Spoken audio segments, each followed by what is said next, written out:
Okey, Assalamualaikum. Untuk video kali ini, kelas hari ini kita akan sambung contoh C dan D. Okey.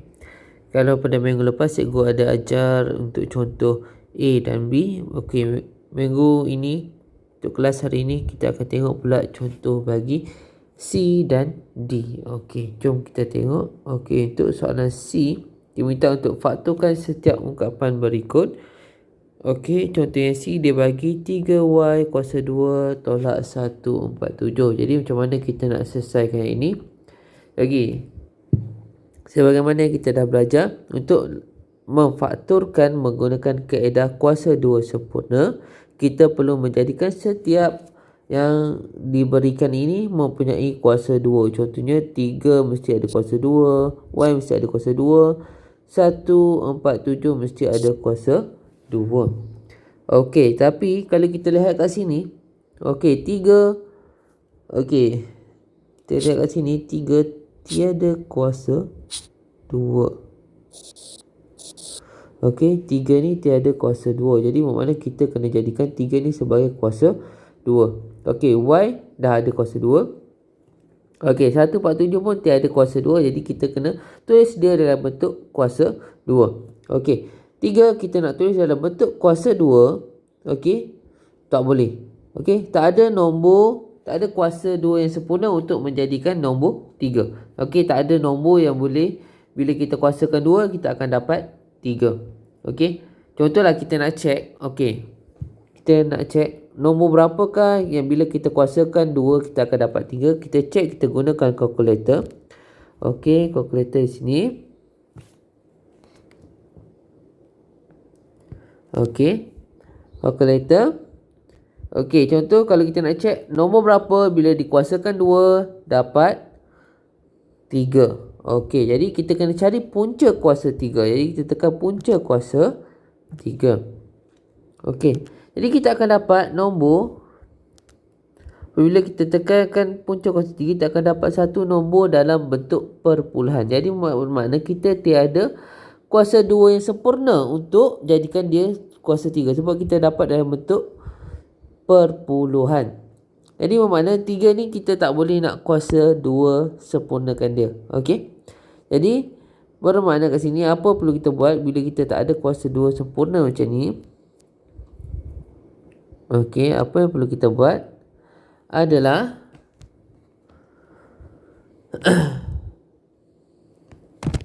okey, kita kena buang 3 ni. Macam mana kita nak buang 3 ni? Okey, untuk buang 3 ni kita letak dia di luar, dan selain pada 3 ni kita letak di dalam. Contohnya kita letak 3 di luar. Okey. Okey, yang tinggal di dalam. Okey, kita buang 3 di luar, kita letak 2 yang tinggal dari adalah Y kuasa 2. Okey, tolak 147 ni bila kita buang 3, kita kena makna kita kena bahagikan dengan 3. 147 bahagikan dengan 3, kita akan dapat bersamaan dengan 147 bahagi 3. Kita akan dapat bersamaan dengan 49.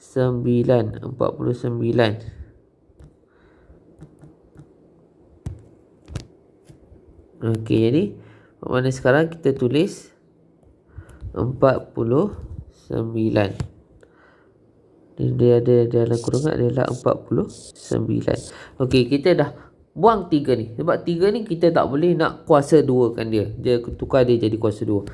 Jadi apa yang kita buat, kita tengok yang berada dalam kurungan saja. Okey, apa yang ada dalam kurungan adalah Y kuasa 2. Okey, Y kuasa 2 dah ada kuasa 2. Okey, yang tak ada kuasa 2 adalah 49. 49 ni tak ada kuasa 2. Jadi kita nak tahu nombor apa bila kita kuasakan 2 dapat 49. Okey, jadi kita tekan calculator, kita cari punca kuasa dia. Tekan calculator, cari punca kuasa dia. Okey, tekan calculator 40. Okey, tekan punca kuasa 49. Okey, bermakna kat sini kita akan tengok 7. Okey, 7 ini adalah punca kuasa bagi 49. Okey, jadi bermakna kalau kita tekan 7 ni, kita kuasakan 2 dia, kita akan dapat balik 49. Jadi bermakna sekarang,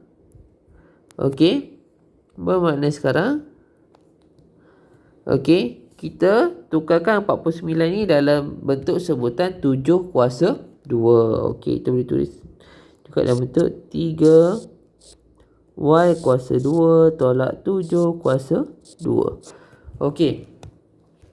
Sekarang semua penyebut yang ada di dalam kurungan ini ada kuasa 2. Okey, Y kuasa 2 tolak 7 kuasa 2. Semua dah ada kuasa 2. Jadi pemfaktoran kan kita tahu kita kena buat kurungan. Jadi kita buat 2 kurungan. 3 ni kita tulis saja 3. Okey, kemudian kita buat 2 kurungan. Okey, kita pecahkan dia jadi 2 kurungan. Di sini ada tambah, di sini ada tolak. Jadi kat sini adalah Y, di sini adalah 7. Sini adalah Y, sini adalah 7.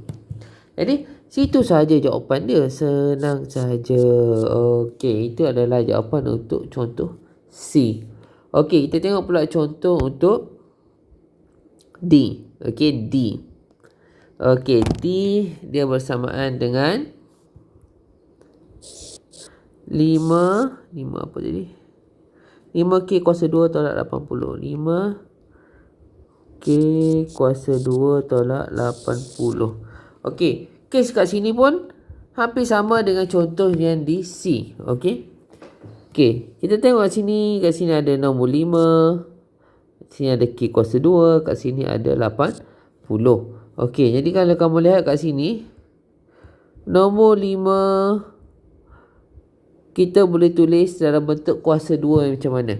Okey, nombor berapa bila dikuasakan 2 dapat 5. Jadi kita cek saja dekat kalkulator, cek saja pada kalkulator.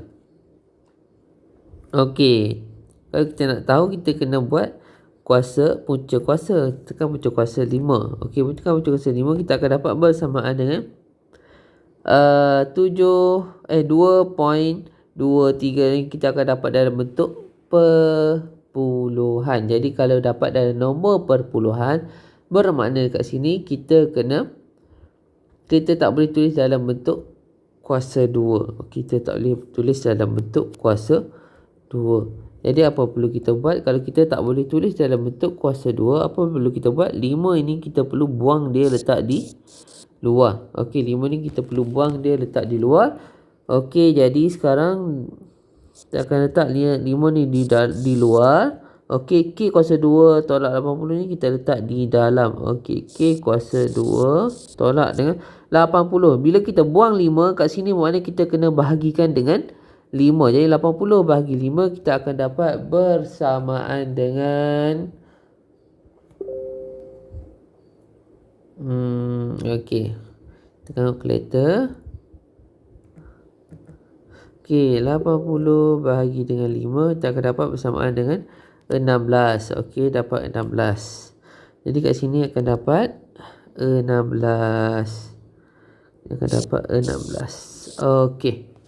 Jadi sekarang kita lihat kat sini 5 kita dah buang kat luar, yang ada dalam kurungan ini yang kita akan tengok sekarang. Okey.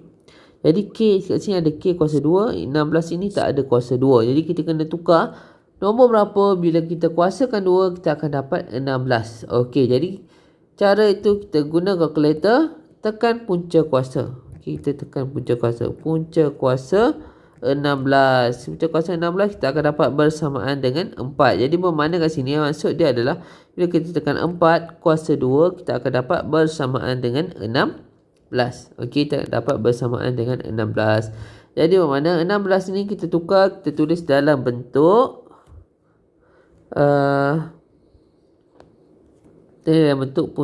kuasa 2. Jadi 5 tulis saja K kuasa 2 tolak dengan 4 kuasa 2. Okey. Jadi sekarang kita dah tukarkan. Okey, K dah ada kuasa 2, 4 pun dah ada kuasa 2. Jadi apa perlu kita buat? Kita hanya faktorkan dia saja, buat kotak, 2 kotak. Okey, 5 ni tulis balik. Buat 2 kotak. 2 kotak. Okey. K. Okey, kat sini tambah, di sini tolak. Jadi kat sini tulis K. kat sini tulis 4, kat sini tulis K, kat sini tulis 4. Jadi sampai situ saja jawapan dia. Cikgu harap kamu dapat faham. Jadi kalau tak faham boleh terus tanya cikgu. PM personal saja. Jadi itu saja untuk pelajaran kita hari ini. Okey. Nanti cikgu akan terangkan lagi topik seterusnya. Okey. Tapi sekejap lagi cikgu akan hantar latihan dekat kamu. Kamu tengok latihan yang cikgu berikan. Okey, sekian, terima kasih. Assalamualaikum.